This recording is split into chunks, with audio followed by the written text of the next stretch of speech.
Aktiviti kita pada kali ini, murid hendaklah menyebut pelbagai jenis ayat dan ragam ayat dengan betul. Kedua, mengenal pasti kata nama am yang terdapat dalam dialog. Seterusnya, mengenal pasti penjodoh bilangan yang terdapat dalam dialog dan latihan tambahan yang cikgu berikan.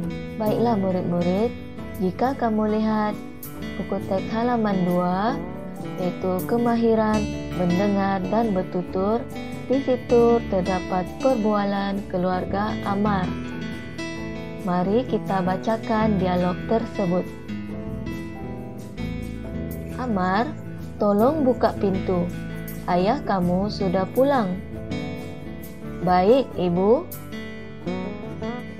Apakah yang kamu dan adik kamu lakukan pada hari ini, Amar? Banyak aktiviti yang kami lakukan bersama-sama, Ayah. Kami membaca beberapa buah buku cerita. Adik juga saya ajar melukis. Adik telah melukis 2 keping gambar. Bagus, Amar. Masa lapang kamu berdua perlu diisi dengan aktiviti yang bermanfaat. Bimbinglah adik kamu agar dia dapat mempelajari kemahiran yang berguna. Ayah, lihatlah lukisan Irfan. Irfan sungguh pandai melukis, Ayah. Wah, cantiknya.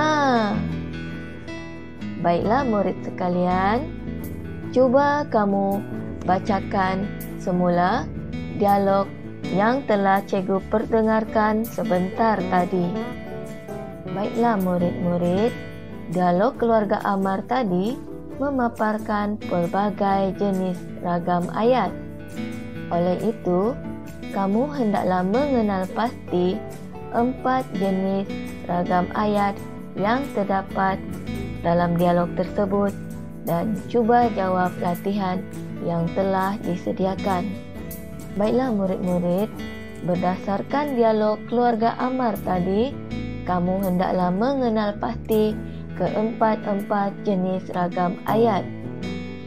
Cikgu telah sediakan latihan untuk kamu jawab dan mengenal pasti mana satukah merupakan ayat penyata, iaitu ayat yang menyatakan atau menerangkan sesuatu cerita, benda, kejadian dan sebagainya.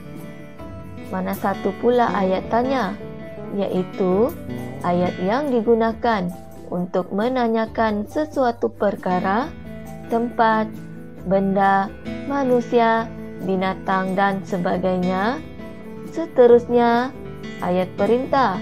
Ayat perintah ialah ayat yang menyuruh, melarang, mempersilakan atau meminta seseorang melakukan sesuatu. Dan seterusnya, ayat seruan. Ayat seruan diucapkan untuk melahirkan perasaan seperti takut, marah, hairan, terkejut, sakit dan sebagainya. Baiklah murid-murid, ayat seruan ini diakhiri dengan tanda seru. Kamu boleh memilih lebih daripada satu jawapan. Aktiviti seterusnya, kamu hendaklah mengenal pasti kata nama am yang terdapat dalam dialog. Kata nama am ialah kata yang digunakan untuk menjelaskan nama sesuatu yang bernyawa, seperti orang, haiwan dan sesuatu yang tidak bernyawa, seperti tumbuh-tumbuhan, tempat, benda dan sebagainya.